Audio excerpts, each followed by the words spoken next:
Well, with 9 days until voters decide who will lead this province, the leaders were highlighting their climate plans after the deadly storm. Plus, new accusations are being leveled by the NDP and Liberals as they try to get close and close the gap with the Tories.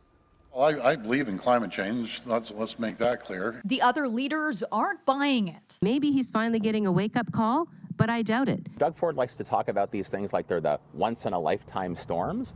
You know what that tells me? That tells me that Doug Ford is, in essence, a climate change denier. Looking to hold on to the Premier's office, Ford said his party is investing in electric vehicle manufacturing and electric arc furnaces like Dofasco in Hamilton. One of the worst examples of pollution, go stand on the bridge of the 401 and watch bumper-to-bumper traffic. That's why we're building roads and bridges and highways to get people home quicker, that they don't have to sit in gridlock and smell someone else's fumes. The Greens, who are reaching for net zero emissions by 2045, say building highways to fight climate change isn't a real plan.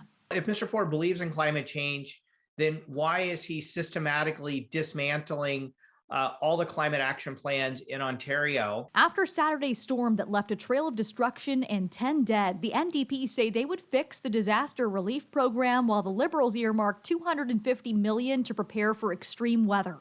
To deal with climate resilience, to support conservation authorities or municipalities or both. But as the NDP and Liberals fight it out in the polls, Andrea Horvath and Stephen Del Duca were busy attacking one another today. There is no place for intolerance, for hatefulness, for discrimination. There's no place for anti-Semitism. The Liberals are accusing the NDP of covering up claims of anti-Semitism involving their Toronto St. Paul's incumbent. I absolutely am standing behind Jill Andrew as our candidate. I really don't know any of the details that that you're talking about. This is the first I've heard of it. Anti-Semitism is something that we fight consistently. Meanwhile, the NDP say as an MPP, Del Duca used donor cash from his riding association to the tune of $50,000 on high-end restaurants and spas.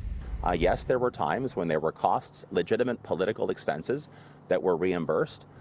That's part of the job of being an MPP. Despite a Ford lead in the polls, the NDP and Liberals both believe they could deny a progressive Conservative majority. Nicole Martin, CHCH News.